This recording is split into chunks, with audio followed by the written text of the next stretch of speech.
igiye guterwa n'uwanyirigira Sifa. Uwanyirigira Sifa akaba agiye gutera penalty ya mbere ya Rayon Sport. Uwanyirigira Sifa nimero 3 mu mugongo ugiye gutera nimero penalty ya mbere ya Rayon Sport. Ateruye baro, Sifa ateruye baro, arabanza kumva uko imeze arayitenga neza.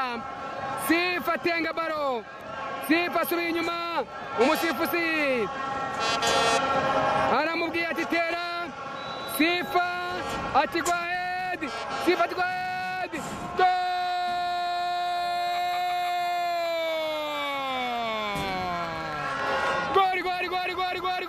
goli.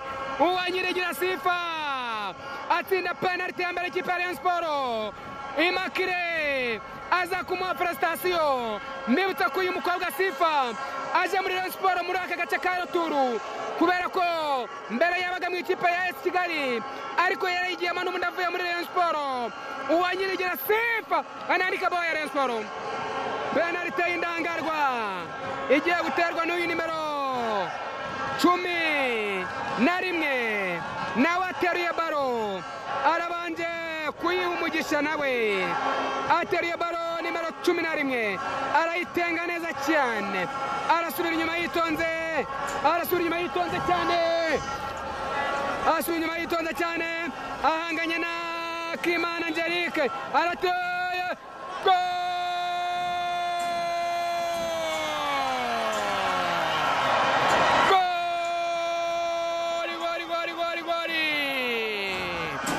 Rayon Sport penalty imwe, indangarwa penalty imwe.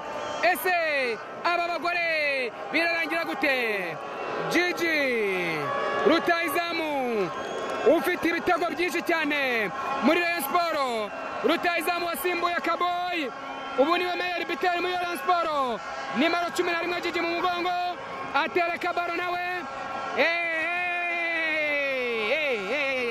Reka turebe Gigi asubiye inyuma arabitra mganga ngotere Gigi aratoye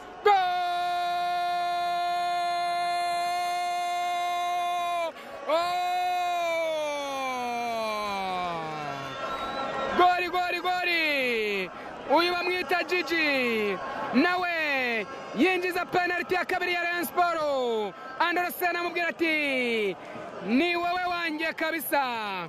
Reka turebe uyu mukobwa nawe w'indahangarwa ko nawe ayiterekamo zikaba 2-2 irubengera ndazi cyane n'Imundeka Manze nogeze penalty noneho mwemuretse message ndazisoma nyuma mwemuretse mwinyabya.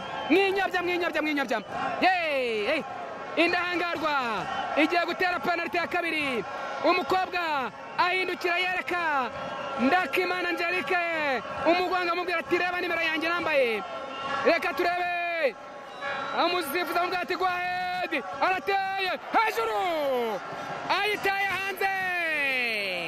Wa mukobwa w'amafiyeri werekanaga umugongo yereka Ndakimana Angelique nimero mu mugongo, abagize gutya baro ayirenza amazamu, baramubwira ati pole sana bibaho.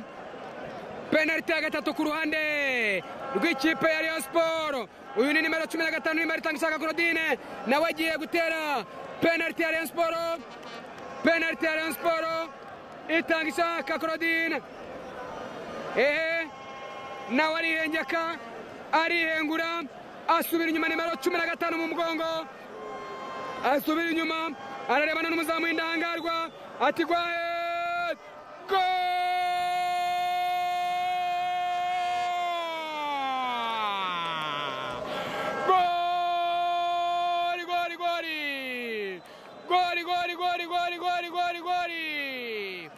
Rayon Sport yinjiza penalty za eshatu zose mu gihe indahangarwa yinjije yarasimwe. Reka turebe uyu mukobwa w'indahangarwa nawe ko iyi penalty ayiterekamo. Nawe ni kapiteni. Bari kwereka umusifuzi nimero bambaye mu mugongo, arasubira inyuma nani kapiteni arateye go.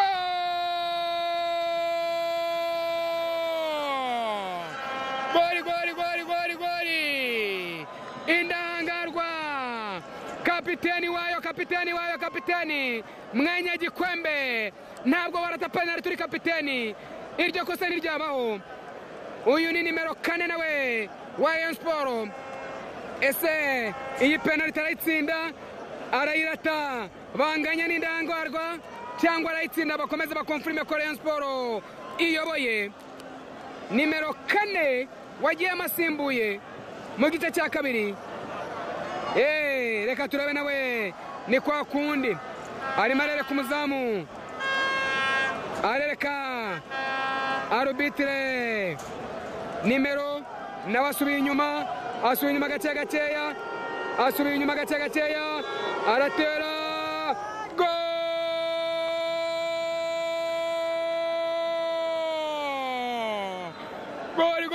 goli Rayon Sport yinjiza penalty zayo zose enye bazinjiza mu gihe indahangarwa yarase penalty imwe reka rero turebe uyu nayirata biraba birangiye kabisa uyu nayirata afite amaderede n'umusitari namubonye ni umusitari kabisa reba iyo nyogosho yiwe reka nzuminga murebe reba iyo nyogosho yiwe nimero 10 namba 10 mugongoni ba nimero 10 barabasitari kabisa asubiye inyuma nimero 10 w'indahangarwa umusifuzi ngo ati gwa head arateye goli ndani uyu nguyu rero ugiye gutera iyi penalty ya Rayon Sport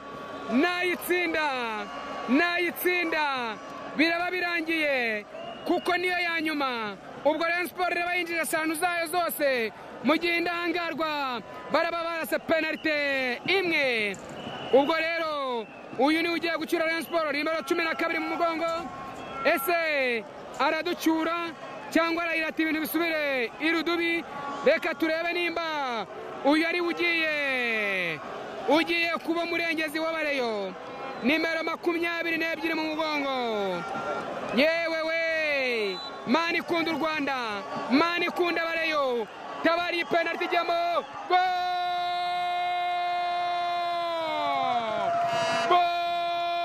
goli Rayon Sport Women Football Club yegukana igikombe cy'intwari kuri penalty 5 kuri enye z'ikipe y'indahangarwa umutoza Rwaka rero akaba yaratoje abakobwa be gutera penalty dore nguwo Rwaka Jean Claude akaba yaratoje abakobwa be gutera penalty 5 kuri enye Rwaka Claude ashimira abasifuzi ababwira ati mwayoboye umukino neza cyane muri abantu b'agaciro kabisa uwo ni Rwaka Claude abakobwa ba Rayon Sport barapfukama bashimira Imana baravuga ati Mana uradutabaye uwo ni Murego Firemo security officer w'iriya kipe y'abagore ya Rayon Sport abafashanya gusenga bavuga ati Imana itabara nta hantu udukuye ahantu hakomeye cyane udukuye mu menyo y'indahangarwa yewe